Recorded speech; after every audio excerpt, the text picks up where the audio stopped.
오늘 발표 주제는 이제 오픈소스 라이선스 고지를 자동으로 하겠다. 특히 이제 C샵에서 할 건데 왜 해야 되는지를 공정하고 합리적인 오픈소스 라이선스 준수라는 관점에서 한번 이야기를 해보려고 합니다. 그래서 이제 저는 일단 왜 별도 페이지를 따로 오픈소스 라이선스 이거 쓰고 있는지 구성하는가를 먼저 이야기를 해보려고 하는데요. 오픈소스 라이선스 사용은 민사상 계약이라고 봐야 돼요. 이제 우리는 라이브러리를 공짜로 쓰고는 있어요. 그런데 완전히 무상은 아니에요.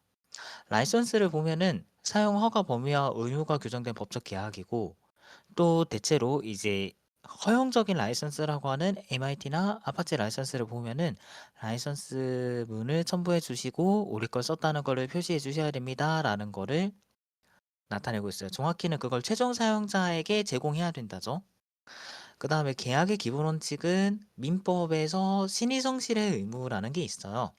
권리의 행사와 의무의 이행은 신의에조차 성실히 하여야 된다. 양심껏 하라는 소리죠.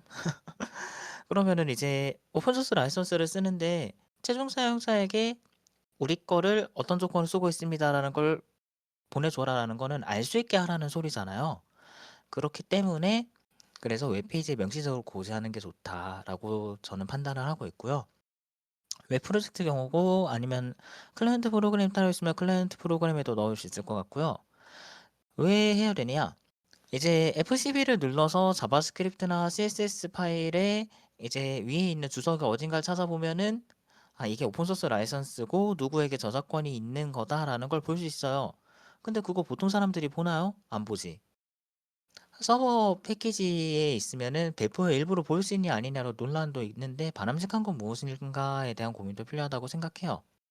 그래서 저는 이제 사용자가 쉽게 접근할 수 있는 오픈소스 라이선스 별도 페이지를 구성하고 이제 정보를 투명하게 제공하는 것이 가장 정합하다라고 생각을 합니다. 근데 하려고 보니까 어 고지해야 되는 것들이 좀 많잖아요. 어떤 걸 쓰고 있고 그 다음에 누구 거고 라이선스 유형이 뭐고 뭐 적당한 접근하기 위한 우리가 항상 모든 거를 컨트롤 C 컨트롤 V로 넣으면 우리 웹 트래픽에서나 이런 것들에 불편함이 있으니까 링크 가셔서 보세요가 좀 낫겠죠. 근데 예를 들어 사실 패키지 한 개를 딱 썼다 생각하지만 이제 그 패키지가 다른 패키지를 의존하는 경우가 굉장히 많잖아요. 그럼 몇 개나 봐야 되는 거예요?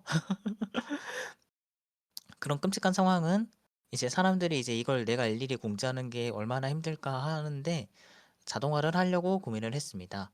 그래서 이제 C샵이기 때문에 빌드한 다음에 이거를 해라라는 거를 추가로 할 수 있는 게 하나 있고요. 그 다음에 단넷 프로그램들은 항상 빌드를 할 때 이제 이 프로젝트는 어떤 것들을 가지고 돌아가야 된다라는 제이슨 파일이 자동 일차는 생겨요. 거기에 예를 들면은 어떤 걸 패키지를 쓴다가 다 있어요. 읽기만 하면 되네요. 읽었는데 약간 슬프게도 이제 단넷이 오픈소스로 가면서 재단으로 이제 소유권을 넘겼어요. 그래서 마이크로소프트라고 저작권자를 적으면 안 되고 단넷 재단이라고 적어야지 정합하다 하더라고요.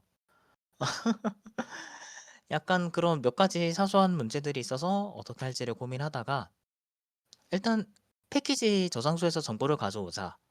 패키지 저장소에 있는 정보에서 레포지토리를 찾을 수 있지 않을까?